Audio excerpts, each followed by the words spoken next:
in that if we really optimize people's mental health in a very comprehensive way, the benefit will be much beyond 2.5 trillion or 5 trillion and really unquantifiable. So now we're going to move, Dr. Nithyananda is going to give a brief intro to our concepts of mental health.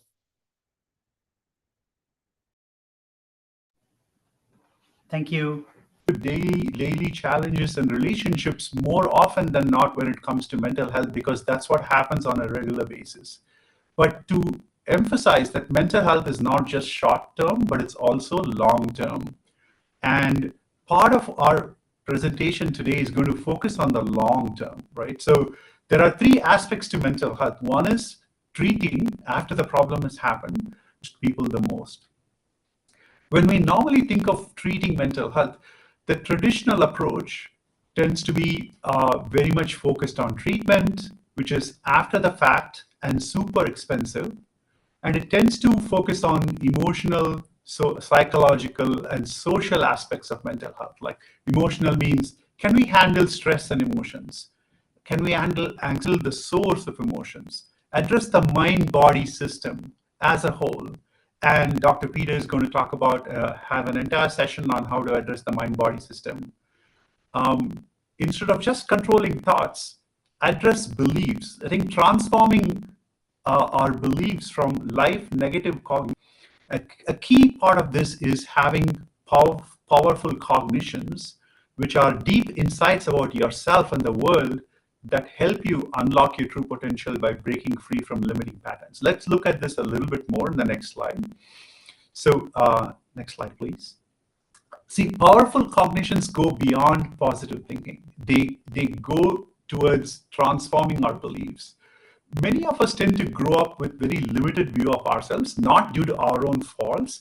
It's because the world, imagine in a school, a teacher evaluates students. They only have a single way of evaluating students based on their own rubric.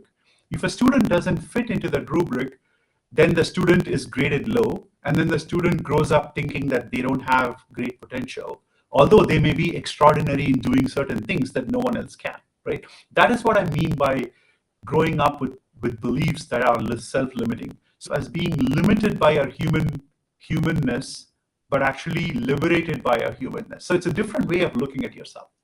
Next slide. Great. I'm going to now hand it over to Dr. Peter Bloomfield, and he's going to delve into the mind-body studies. Okay, thank you so much, Dr. Nithyananda. So again, my section is titled Qualitative and Quantitative Studies of a Mind-Body Approach to Mental Health. And we love your questions and welcome them. Next slide. And this offers thousands of free programs online to the global community.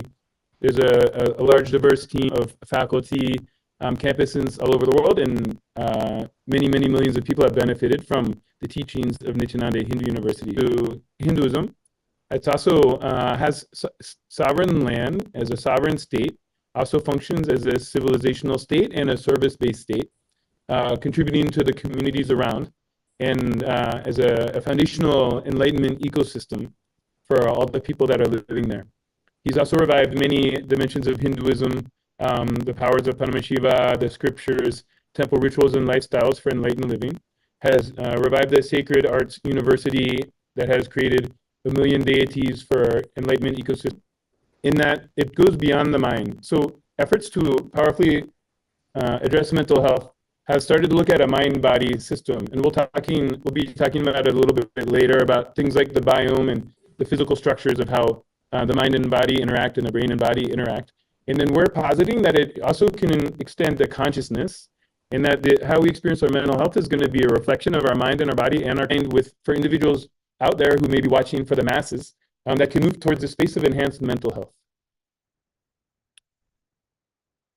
So the first topic we're going to talk about is cellular effects of mind-body intervention. So this was a 3-week program called Inner Awakening, again organized by Swamiji and run directly by Swamiji. Involved activities like yoga, meditation, initiations, which we're going to talk about what that looks like at the EEG level, a sattvic diet, the science of completion, which we'll talk about as well.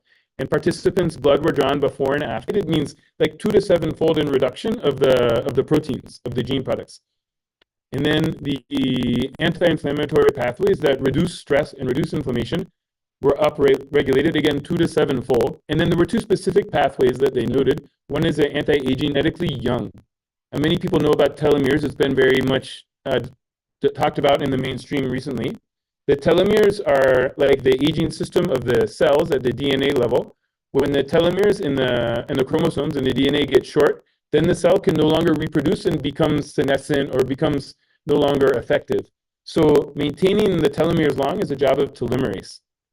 So people who, you see it's 967%. It's not a typo, it's really true. Basically 10-fold increase in mitochondrial metabolism. So you would expect that to show up in a massive surge of energy. So when you put together at the cellular level a huge surge in energy, combine that with anti-aging, rejuvenation, and then reduction in stress. Now we looked at how does that show up at the level of the bar. For US average, total score is around 18. A higher number means more depression, more anxiety, more stress. So you want a low score in this. For the participants, the score was already much lower than average initially, which may reflect that some people already had taken initiations and were involved in this mind-body approach to life. But afterwards, it dropped all the way to 6.1. Average is 18 to 6.1, a huge difference. And for the depression score, anything above 10 means depression. 5.7 is the average. For this, the post scores were 2 to 5, well-being index. So this goes from 0 to 100, where a higher score is a higher sense of well-being. Less than 50 is going to correlate with depression. And for example, one population we looked at in research was women in infertility. The score is about 53. In many, it'll vary around the world, but many populations will be around 50 or so. In our participants, they started a scene. And the last one is mindfulness. And this looks at the ability to be present. So this gives you a score from 1 to 6, where 6 will be the most mindful, means completely in the moment, completely present. This is a space people aspire to be in. The average for undergrad college students is given as 3.85. For Zen meditators is 4.38. For our group, they started off at 4.29 or 4.25, so almost at the level of a Zen meditator at the beginning. And again, this may reflect some people were already involved with this lifestyle, which supports a sense of mindfulness. But at the end, it went all the way up to 4.8. Where that is, that area would light up in the brain when you would activate his third eye, which I think is really fascinating. And then on EEG, which measures brain activity, samadhi, which is like a superconscious state, connected with the yogic tradition, and healing conditions. It said he is always in a permanent state of meditation. Then this is the one that I think is most fascinating. There's a Dr. William Collins. This was done in 2005 in St. Louis. He's a neurofeedback researcher who was looking at EEG. And he noticed when he got a baseline reading, he kept changing the probes and changing the settings, and I'll explain why. But then the person he was healing, when he was doing direct one-on-one healing, they went into the same increased extreme gamma activity in the whole brain. Also, when he did just a general healing that wasn't specific to the person in the room, again, their whole brain of that person would go into a high gamma activity. So we're positing that this is how even this intense metabolic activity of the brain did not cause fatigue. It caused rejuvenation. And then he said the world is not going to believe this. This is extremely unusual. It seems as if his brain was changing with hundreds and thousands of nerves in the brain was being rewired. So again, it's a really remarkable thing. One thing that I'd also say is in the ashram, they've done again when Swami kind of receptive, could be a listening state. Many of you guys are in alpha right now. If you close your eyes, you go into heavy alpha waves. And then beta waves would be if you're like taking a quiz, doing a task, if you're at work doing a task that requires your mental activity, it's 13 to 25 hertz. So you'll notice this illustration doesn't have gamma waves. Part of that is because gamma waves, people didn't even know about them until relatively recently because you normally cannot see them on a normal EEG. They were normally detected with something called a QEEG, where you take a computer and look at the raw data and see tiny little, very, very low amplitude up and down high frequency waves that you can't really see with your naked eye, but the computer level of dementia start to get cleaned up. So the idea is that gamma activity can prevent and possibly even treat Alzheimer's dementia. So if we're looking at Alzheimer's prevention, which is a huge global issue, gamma waves I think are definitely So what we've seen that's unique and different, and that I've not seen described anywhere else, is our Swamiji can himself go into gamma at will, and he can transmit it to others at will, both through healing and through initiating EEG of a very high-level disciple of Swamiji. And you can see gamma activity is over 30 oscillations between these two lines is 1 second. You can see the whole brain is in gamma. And this person can go on and off at will at any time. While they're talking, while they're doing anything, they can just do it at will. They describe intense bliss associated with that, intense oneness. I've also seen another disciple who can do slightly lesser at will, and I've seen a few others that go into a very high beta, almost on the cusp of this, that's extremely atypical for normal beta activity. So I see this as progression in their capacity to reflect this state of consciousness in their spiritual growth. And so they would do this possibility of really powerfully enhanced mental health and intense states of bliss and higher consciousness. The yogic science, basically, you'll develop good mental health on the road to enlightenment, is how the yogic science works. Lifestyle, sattvic diet, and fasting. Later, another presentation is going to talk about these things. Detoxing with herbs. Puja is a ritualistic connection to higher consciousness. Yoga pada, yoga and pranayamas and meditations and kriyas. We'll be doing all of these experiential in this presentation. Thank you, Dr. Peter. What I wanted to say here is that Dr. Bloomfield talked so much about the state of space where you have fewer and fewer thoughts. That's fewer thoughts per second. And he showed quite a few brain scans which actually denote that kind of a state, right? So there is a meditation. We just wanted to, Peter.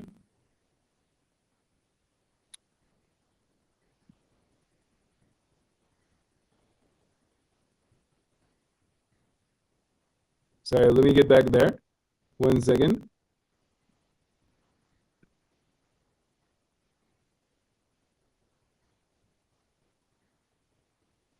It should be audible now.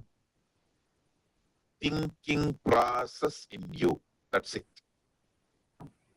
Do not create, sustain, maintain, fight with, try to destroy. Anyway, engage. Do not do anything with your internal thought process. Just unclutch. And I tell you, it will develop such powerful will persistence in you. Matured way. Highly matured way.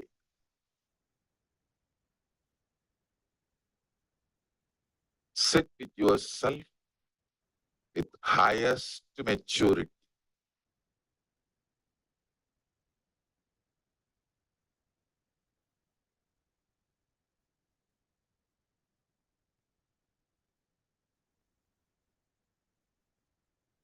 Creating, maintaining, destroying, fighting, engaging, all that process. And one follow the other. First, I think about my house. I'm thinking about my dog in my house, and then the food the dog didn't eat, and so on and so forth. So it's an association of thoughts that creates problem. So if you unclutch from each thought as they appear, then you don't associate them, and then they just become random series of thoughts which don't affect you. That's the whole idea. So initially you can.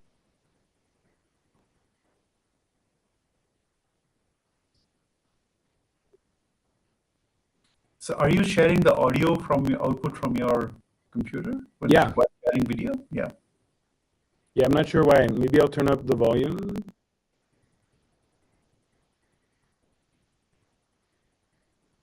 Are you able to hear it now? No.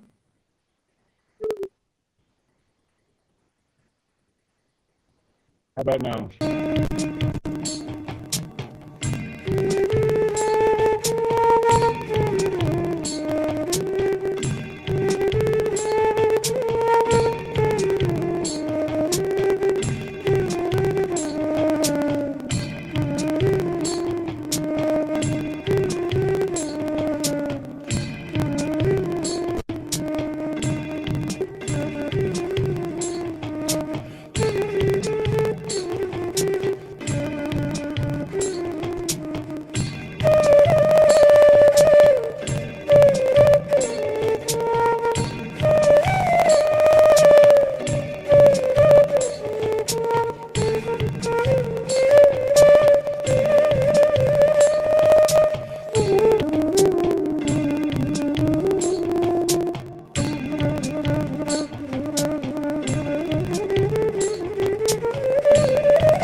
when you start unclutching from those thoughts, you will start listening to more of your inner sound, like your breathing becomes more unclutched from those also. So there is as you hear things, those are also thoughts. They're triggering thoughts inside of you.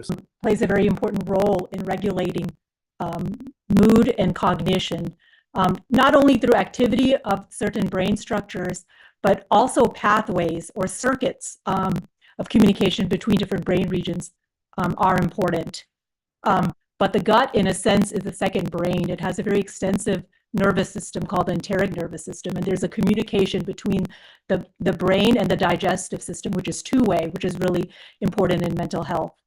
And it turns out lifestyle brain structure. So we've seen that brain, like MRIs show that there's actually atrophy or loss of brain cells in important areas of the brain, areas which regulate memory, learning, and emotion, like the hippocampus, the prefrontal cortex, which is really important for attention, planning, judgment, impulse control, the orbital frontal cortex, which is important in regulating our emotions. And it's not only about us, but it's how we bond with other people, how we interact with others, so social attachments. It turns out pain processing pathways are negatively impacting depression, and one way is maybe the cingulate cortex. And even our ability to empathize with others are affected due to loss of brain cells in the cingulate cortex. Also, depression negatively impacts the basal ganglia, which is a part of the brain involved in pathways for reward, motivation, and feeling pleasure. And so we can go on to the next slide. So not only yoga and meditation, which costs nothing, can in fact regenerate areas of the brain.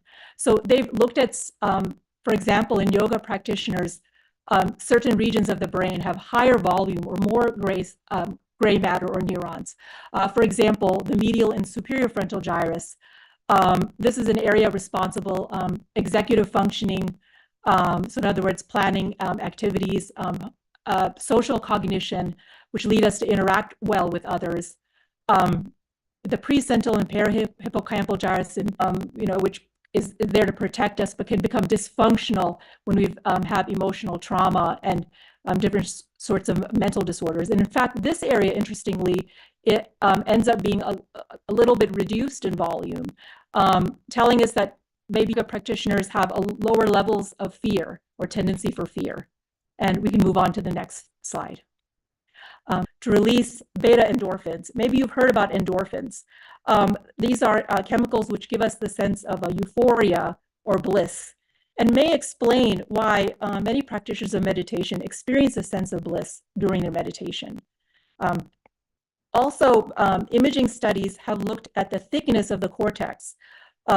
This contains the brain cells or neurons, and it turns out these are thicker in various brain regions listed there. These are regions that are important for emotions, decision-making, learning, and memory, and also the ability to monitor ourself, to know what's happening within us and our environment, and as well as having self-awareness about fear and anxiety. Interestingly, I also wanted to mention that in yoga practitioners, they've looked at yoga practitioners over their lifespan, and they tend to have less of the natural loss of brain cells that happen to us as we age. So it's also protective of the loss of well. The dopamine is the brain chemical responsible for the feeling of pleasure or reward. Interestingly, studies in both yoga and meditation practitioners have shown that they have lower levels of a very important hormone called cortisol. This is a stress hormone released at the time that we're stressed out. You may have heard of the flight or fight response, and so this is released. And unfortunately, what this does also is this leads to a cascade of other events in the body, including more inflammation, which ends up increasing risk for various health problems that we see today, such as high blood pressure, diabetes, heart disease. There was a very interesting study they took up people who were depressed and put them. And then we'll discuss these slides quickly, and then we'll have a very short video and short discussion to follow. Thank you so much, Dr. Pandav. Hi, this is Dr. Pandav. I practice in the US near Baltimore. And thank you, Dr. Shachi, for the input. Basically, the gut-brain axis is a very important axis. You know, these days, there's a buzzword, healthy gut microbiome. So before we talk about that, we should know what gut-brain axis is. So basically, the brain is connected to the gut by a vagus nerve. So what it means is what happens in the gut affects what happens in the brain. So the next question comes is, how can we impact the gut in the best possible way? So, you know, the whole food plant-based diet, which is called Sattvic diet, which basically comprises of fruits, vegetables, whole grains, legumes, beans, and least amount of unprocessed food and meat. So bowel movements. So basically what it does is, since it is high in fiber, so people get relief from constipation. And so there is less of inflammation in the gut lining. So it reduces, you know, all the inflammatory bowel.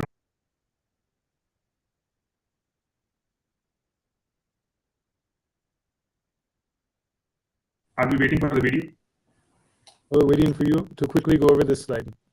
Okay, yeah, so inflammation is higher in some people with depression. Whole food plant-based diet reduces inflammation, antioxidants, phytochemical, and promotes a balanced neurotransmitter system. Elimination of animal foods reduce inflammation, carcinogens, as I was telling you.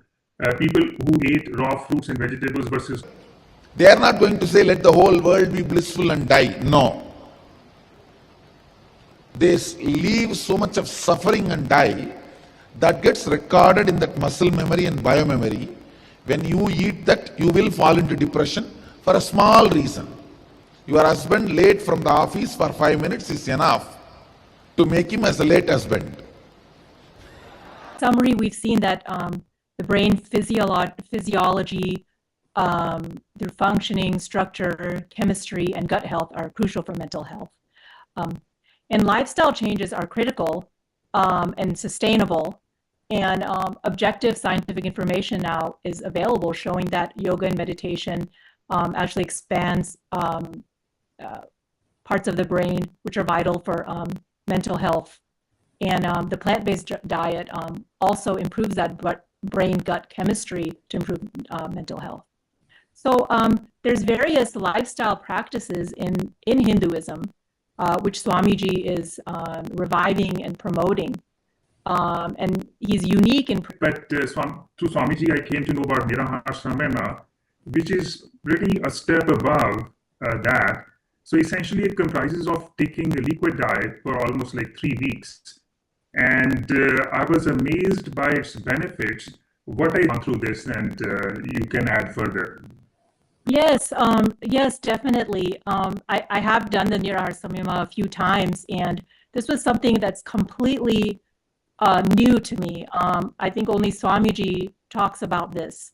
I had, you know, been practicing different Hindu spiritual practices and lifestyle measures, but this was something completely different. So I definitely experienced very similar to... Shivaji had an experience that she maybe would like to share about Nirahashamana. Mm-hmm. Dr. Shivaji, did you have an experience you wanted to share?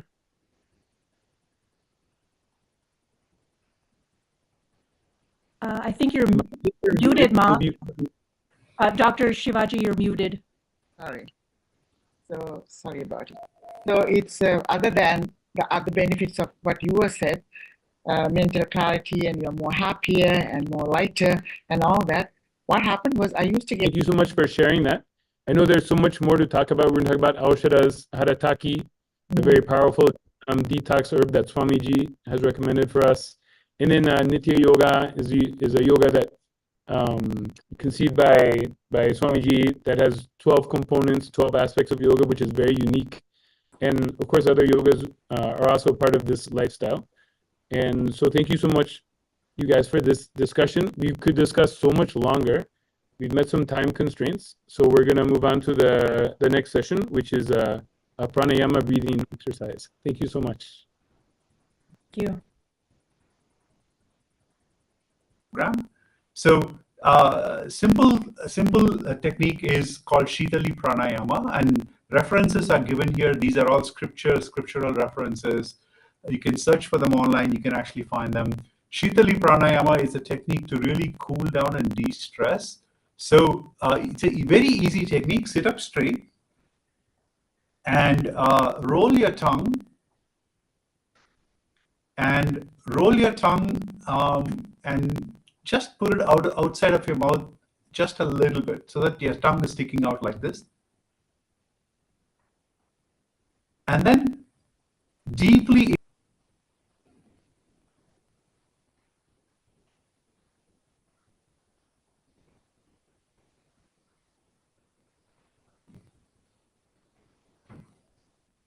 how many of you feel that deep cooling happening in your chest? You actually feel it there, right there. It's such an instantaneous. Just long to breathe out, then breathe in. So count breathing in. If you count breathing in 5 times, breathe out till the count of 10. For example, 1, 2, 3, 4, 5. Close your lips, or 7. That's also okay.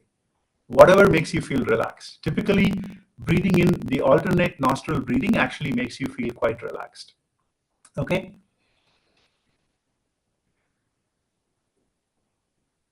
Let's move on to the last technique. The last technique is called Brahmari pranayama. It's an amazing technique to clear your mind of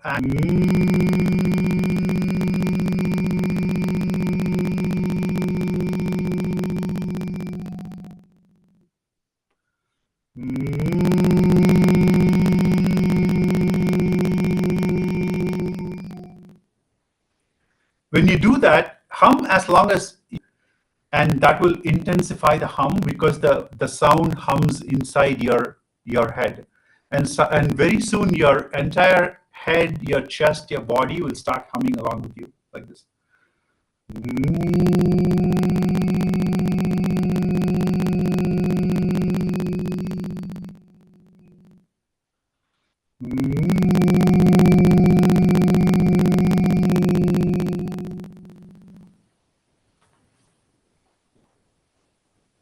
Continue. This humming is a very intense exercise. Great. So these are things you can practice pretty much anywhere.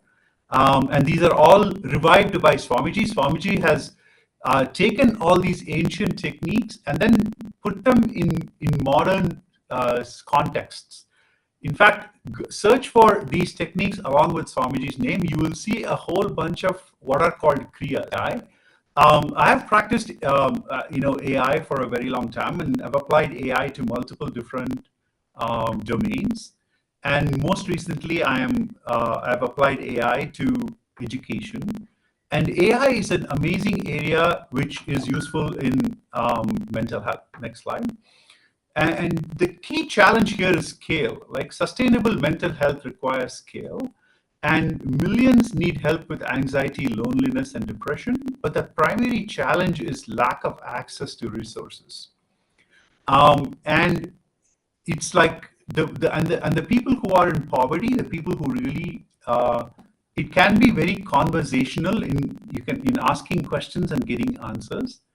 And it can be very personal. It can be personalized without storing personal information. And if you have availability, like access to a phone, a smartphone, you probably can get access to these services. It can be as easy as accessing mail or WhatsApp, for example.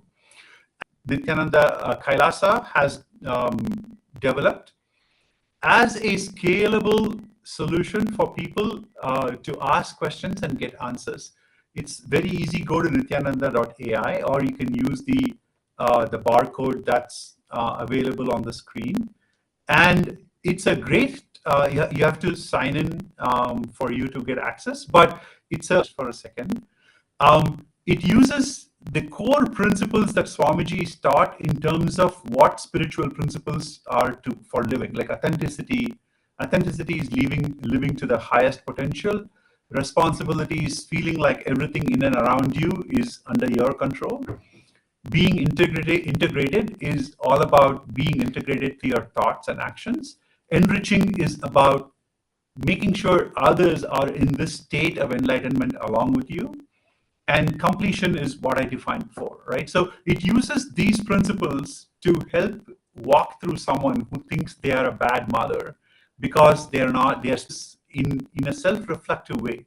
How to introspect into the source of where this challenge comes from. Why do you feel unimportant? Why do you think your sister should do what you want to do, right?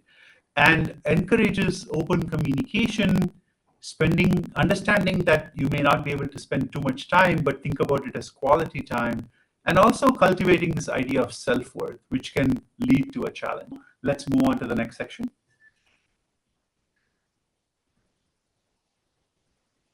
Okay, now I hand it over to Dr. Prema Kodanraman to talk about women's issues.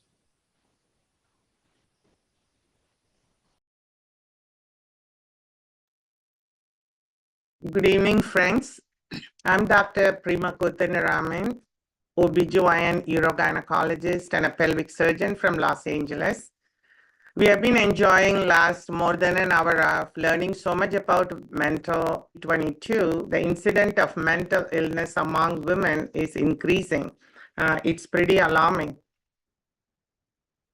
Mental health issues can affect anyone, but causes to women are very unique. Hormonal change during menstruation, pregnancy, postpartum, and menopause can significantly affect mood and mental health, like 55.8%. It's a pretty expensive program, spending about $104 billion US dollars a year and 217 million days of work lost. It's a big loss of work, and more women are seeking help but failed outcome.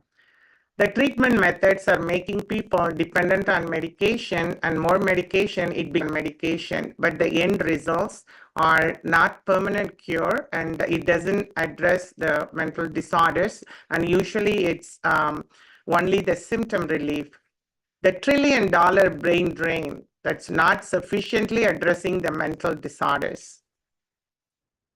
And other treatments like brain stimulation can be used in special situations where transcranial magnetic stimulation can be used for depression. Sometimes hospitalization when women become treatments are not that effective. Let's learn from Kailasa a holistic approach with proven results by empowering women. So when we go into the depth of the empowering methods before, so let's read this very powerful verses from Manuvati Dharmashastra, chapter 3 and verse 56. It's the law of Manu, the oldest legal text. Hindu system or family or a team, a field of keeping something very stable, keeping it together and making it functional. So Hinduism creates an ecosystem for every woman to manifest that possibility and that power. So this is the great way to start, where Manu, the legislative chambers, put their views on forefront. So women hold 80% of leadership positions in Kailasa. While Kailasa's policy stipulates that 33% legislative positions should be held by women, currently women make up 90% of the governance in Kailasa. So when we empower women, they can be against policy against sexual harassment and exploitation. And it creates the most safest environment for women on planet Earth. At social prominence, Swamiji has worked tirelessly for gender equality, not only in the economic society, but also in the spiritual and religious realm. The Sannyas Sampradaya, the monastic indigenous women to become again to get financial freedom and emotional support. Pregnancy is a great program where it supports pregnant women for having a painless delivery and a blissful birthing experience. So by looking at all this, empowering women's projects happening in Kailasa is very powerful. Vacant. You already have too much masculine. The whole world is suffering with too much masculine energy. If at all politics can be handed over to women, so much good would have happened to the human society, human civilization. Unfortunately, see, if it was handed over to women, it would have been completely family-based civilization. So naturally, everybody would have had their basic needs. And being there in women during their most sensitive time, pregnancy, delivery, taking care of all age group women, I want to share only after being part of the Kailasa, multiple initiations from Swamiji, the multi-dimension of myself that we realize, and also that I want to give a true statement here to all the viewers and listeners to hear that I'm well known for my surgery in my hospital and where I'm practicing. And after being with Swamiji for almost about 20 years, none of my patients need pain medicine and none of my patients need narco. And it's his initiation, empowerment of women. We do like get powerful life, whatever you are, like wherever you are, to lead a very powerful, healthy life. So for all women, mothers, home emotions and past traumas, building resilience and improving healthy relationship and leads to an empowered life. And there is a short video, listen from his powerful words and transforming message to all. Thank you. Listen to yourself and start penning down precisely what all resistance, anger, fear, guilt, powerlessness, what all is getting and making you completely complete and making you manifest powerful cognitions and powers. Till I appear in the mirror, continue completion. And I tell you, I will really appear in the mirror and make you complete and make you manifest powers. When I say, I mean. Just sit in front of the mirror and declare simple integrity to me. Start chanting Mahavagya and remember this powerful cognition, today's cognition. You will see in your pure inner space and in the mirror me appearing.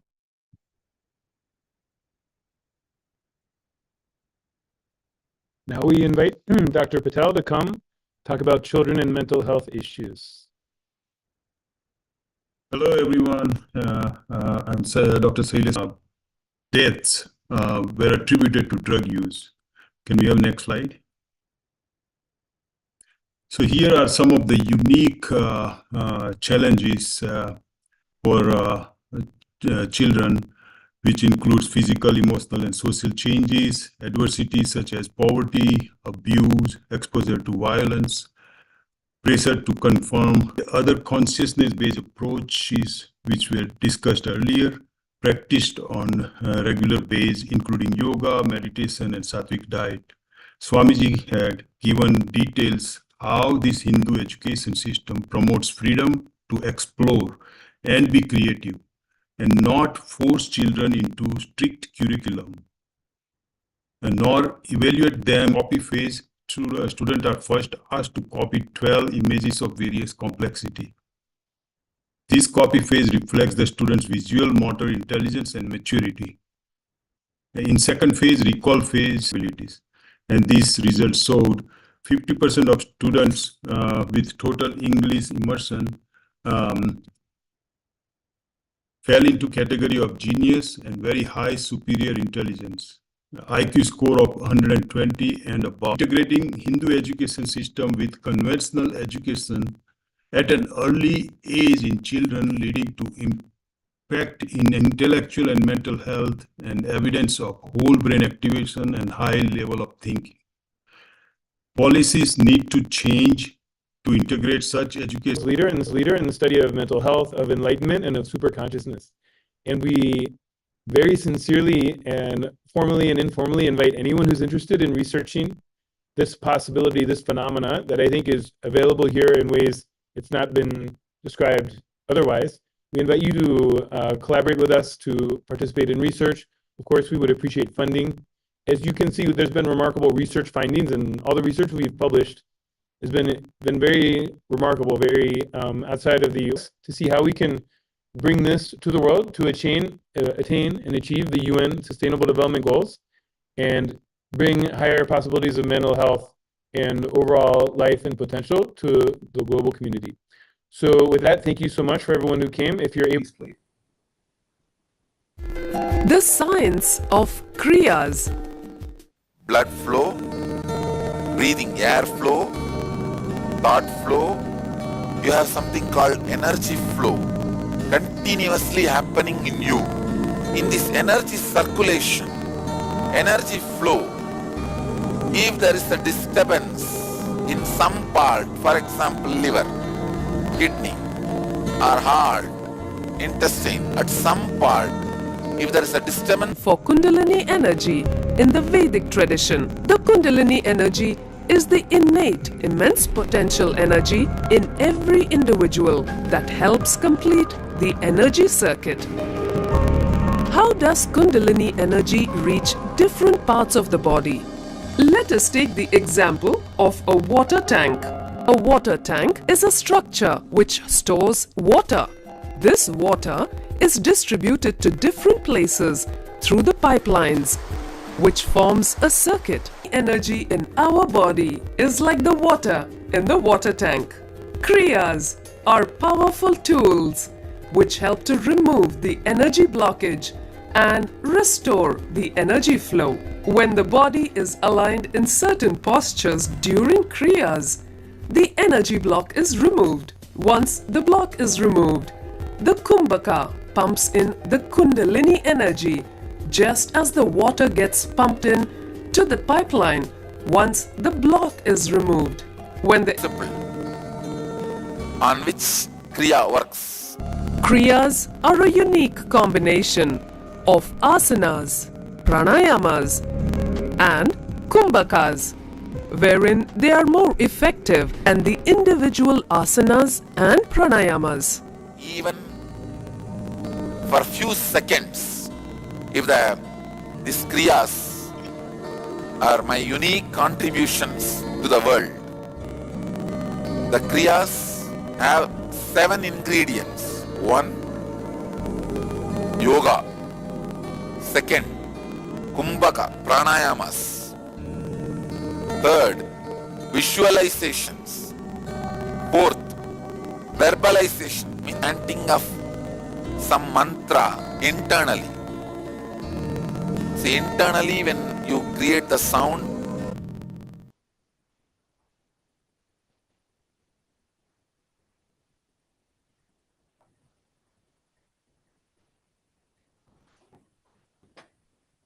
shall I start the music and then you'll announce the kriya? Yeah, I can just walk everybody through the kriya. It's actually, the kriya has 3 steps. It's a kriya for hypertension, which also relieves. Okay. I think we need to bring that picture. If somebody can add that picture to the slide, to the next slide, that'll be great. So you have to sit in a special posture. It is not very difficult. It is, you sit with your knees drawn to your chest, and then you just put your hands around your knees and hug them and pull them closer. That's it, right? So that way you are sitting with your knees drawn in and your heels touching as close to your body as possible. You just have to look ahead. Now we're just going to put them all together into one long kriya meditation. That's super simple. So let's get started. Peter, you can play the music, and let's start by doing Nadi Shodhana, which is close your right nostril, breathe in through your left nostril, and then close your left nostril, breathe out through your right nostril, and then breathe in again through your right and breathe out through the left. This is one cycle. Do this cycle for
pause the video?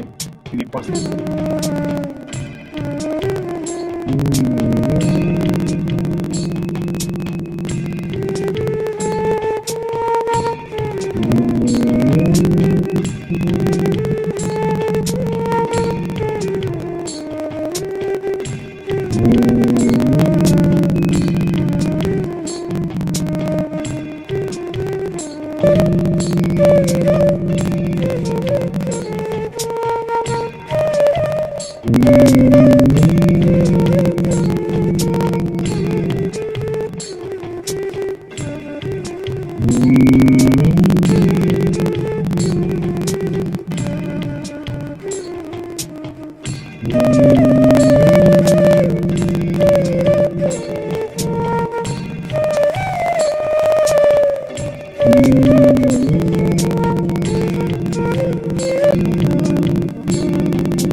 coolness all over your body and unclutch from all thoughts.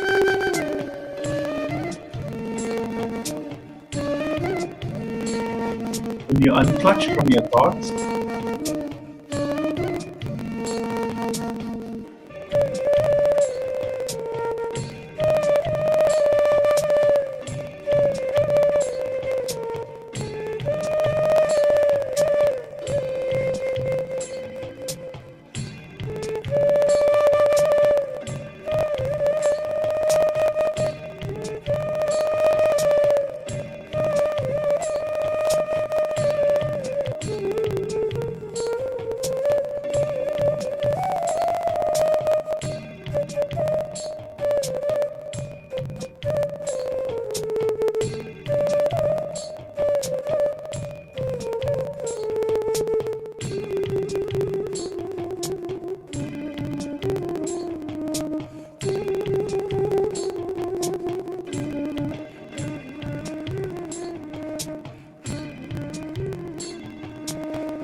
Peter, you can pause the music.